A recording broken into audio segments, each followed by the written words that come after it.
5 tips kung paano magiging matagumpay sa pag-iipon. Una is, huwag kang gumastos ng lagpas sa iyong income. So ito yung sinasabi na live within your means. Kasi kapag syempre lumalampas yung gastos natin sa ating income, malulubog tayo sa utang. Ang opposite nito, kapag may natatabi ka kahit na 1,000 per month, may peace of mind ka kasi meron kang nahuhugot na pera.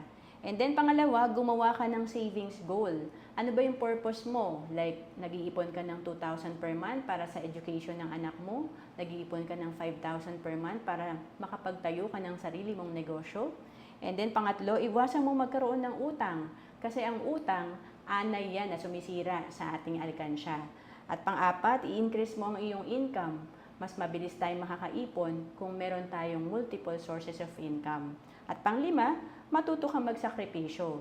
Lahat ng yumaman dumaan sa